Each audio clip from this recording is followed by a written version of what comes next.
दोस्तों अभी जो मौसम चल रहा है ये मौसम है मोगरा के पौधे पर काफ़ी अच्छी फ्लावरिंग लेने का, क्योंकि बरसात के मौसम में मोगरा के पौधे की ग्रोथ भी काफ़ी अच्छी होती है और उस समय हमारे मोगरा के पौधे जो हैं वो काफ़ी अच्छी फ्लावरिंग भी करते हैं।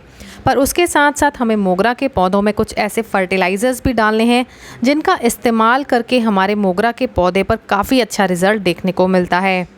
दोस्तों आप मेरा ये मोगरा का पौधा देख सकते हैं, इस समय काफ़ी अच्छी फ्लावरिंग कर रहा है और फ्लावर्स का साइज़ भी इस समय इन पर काफ़ी बड़ा है, क्योंकि फर्टिलाइज़र्स के साथ साथ मैं कुछ बातों का भी इसमें ध्यान देती हूँ जिससे जो है हमारे मोगरा के पौधे काफ़ी अच्छी फ्लावरिंग करते हैं, फूलों के साइज़ भी बड़े बड़े आते हैं और पूरा जो है हमारा मोगरा का पौधा फूलों से भर जाता है।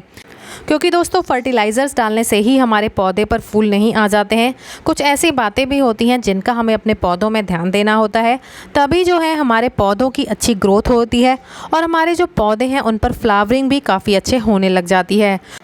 तो चलिए दोस्तों वीडियो को स्टार्ट करते हैं और देखते हैं कौन सी हैं वो बातें जिनका हमें अपने मोगरा के पौधों में ध्यान देना है और वो कौन से फर्टिलाइज़र्स हैं जिनका इस्तेमाल अभी हमें अपने मोगरा के पौधों पर करना है, ताकि जो है हमारा मोगरा का पौधा काफ़ी अच्छी ग्रोथ करे और काफ़ी मात्रा में हमारे मोगरा के पौधे पर फूल भी आएँ। सबसे पहले तो जिस बात का हमने अपने मोगरा के पौधे में ध्यान देना है वो है अभी हमें अपने मोगरा के पौधे की सॉफ्ट प्रूनिंग को करते रहना है। जिस भी किसी ब्रांच पर फूल नहीं होते हैं या फूल आकर सूख जाते हैं, उस ब्रांच की आपने 1 से 2 इंच तक की थोड़ी थोड़ी प्रूनिंग कर देनी है। जिस भी ब्रांच की हम मोगरा के पौधे पर प्रूनिंग करते हैं वहाँ से 2-3 और नई ब्रांचेस निकल कर आती हैं और उन्हीं नई ब्रांचेस पर मोगरा के पौधे पर फूल खिलने लग जाते हैं, क्योंकि मोगरा का जो पौधा होता है हर बार नई ब्रांच पर फ्लावरिंग करता है। इसलिए जितनी आप सॉफ्ट प्रूनिंग करते रहेंगे मोगरा का पौधा उतनी नई ब्रांचेस निकालेगा और उतने ही मोगरा के पौधे पर फूल आएंगे।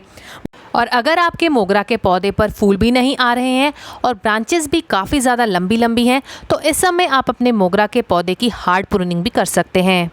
दूसरी बात जिसका आपने मोगरा के पौधे पर ध्यान देना है वो है कि आपने जितने भी फूल मोगरा के पौधे पर सूख जाते हैं उन्हें भी आपने साथ के साथ कट करके निकाल देना है, क्योंकि सूखे हुए फूल अगर पौधों पर रह जाते हैं तो पौधे की ग्रोथ भी स्लो हो जाती है और फ्लावरिंग भी धीरे धीरे पौधों पर कम होने लग जाती है।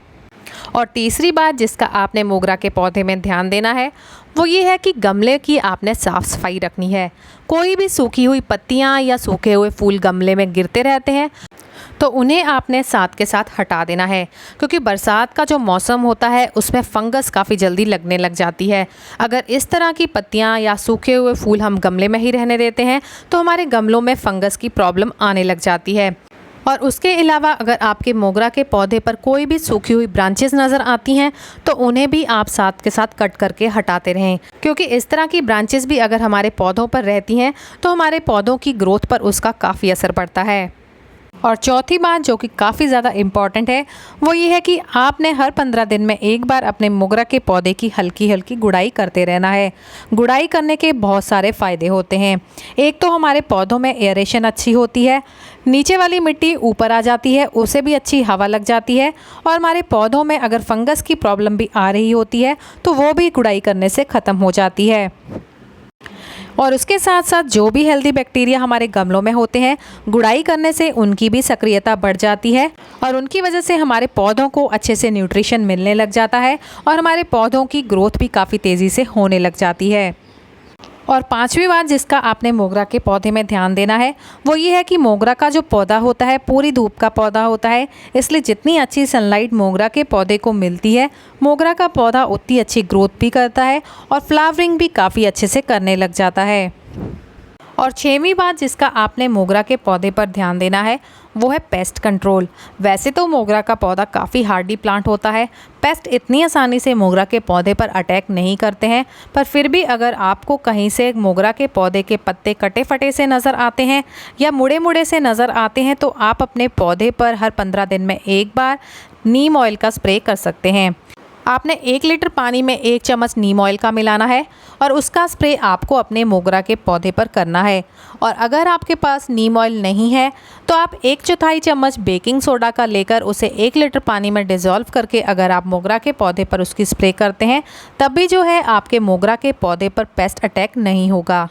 और दोस्तों अब बात कर लेते हैं उन फर्टिलाइज़र्स की जिनका इस्तेमाल आपने अपने मोगरा के पौधे पर इस समय करना है। दोस्तों ये हैं कुछ नींबू के छिलके। नींबू के छिलकों का इस्तेमाल अगर आप अपने मोगरा के पौधे में करते हैं तो बहुत ही कमाल का असर आपको अपने मोगरा के पौधे में देखने को मिलेगा। बस आपको 2 से 3 नींबू लेने हैं और उन्हें धूप में अच्छे से सुखा लेना है। इस समय धूप में सुखाना बहुत ज़रूरी होता है, क्योंकि बरसात के मौसम में अगर हम बिना सुखाए नींबू के छिलकों को अपने पौधे में डाल देते हैं तो हमारे गमलों में फंगस का ये कारण भी बन जाते हैं। और इन छिलकों का इस्तेमाल आप अपने मोगरा के पौधे में पाउडर बनाकर भी कर सकते हैं। बस आपने नींबू के छिलकों को सुखाकर उसका पाउडर बनाकर 1 से 2 चम्मच अपने गमलों में डाल देने हैं।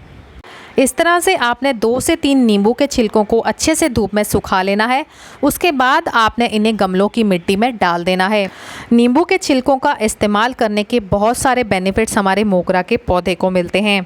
एक तो नींबू के छिलके बहुत सारे पोषक तत्वों से भरे होते हैं।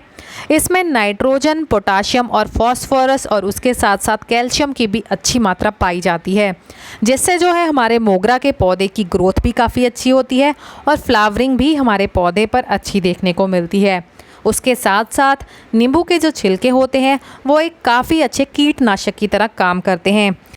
इसका इस्तेमाल अगर हम अपने मोगरा के पौधे में करते हैं तो कीड़े मकोड़ों से भी हमारा मोगरा का पौधा बचा रहता है और फंगस की भी प्रॉब्लम हमारे गमलों में नहीं आती है। और इन छिलकों का जो इस्तेमाल है आपने महीने में 1 बार अपने मोगरा के पौधे पर करना है। और इन्हें अगर आप जल्दी से डिकम्पोज करना चाहते हैं तो इससे भी छोटे छोटे पीस करके आप अपने मोगरा के पौधे में डाल सकते हैं, या पाउडर फॉर्म में भी इसे आप अपने मोगरा के पौधे में डाल सकते हैं। और उसके साथ दोस्तों इन छिलकों को अगर आप गोबर की खाद के साथ मिलाकर डालते हैं या फिर वर्मी कंपोस्ट के साथ मिलाकर डालते हैं तो ये जल्दी से डिकम्पोज भी हो जाएंगे। और गोबर की खाद और वर्मी कंपोस्ट में जो न्यूट्रिएंट्स होंगे वो भी हमारे मोगरा के पौधे को मिलेंगे, जिसकी वजह से हमारे मोगरा के पौधे की काफ़ी अच्छी ग्रोथ होगी और हमारे मोगरा का जो पौधा है भर भर कर फूलों को प्रोड्यूस करेगा। और सबसे कमाल का जो असर हमारे मोगरा के पौधे पर देखने को मिलेगा वो ये है कि हमारे मोगरा के पौधे पर जो फूलों का साइज़ निकल कर आएगा वो भी काफ़ी बड़ा आएगा। तो इस तरह से अगर आप इन फर्टिलाइज़र्स का इस्तेमाल करते हैं तो आपके मोगरा के पौधे की ग्रोथ भी अच्छी होगी और फ्लावरिंग भी काफ़ी अच्छे से होने लग जाएगी। तो दोस्तों आज के लिए इतना ही। आज का वीडियो आपको कैसा लगा प्लीज़ कमेंट करके ज़रूर बताएं और चैनल को सब्सक्राइब करके भी सपोर्ट करें। Thanks for watching.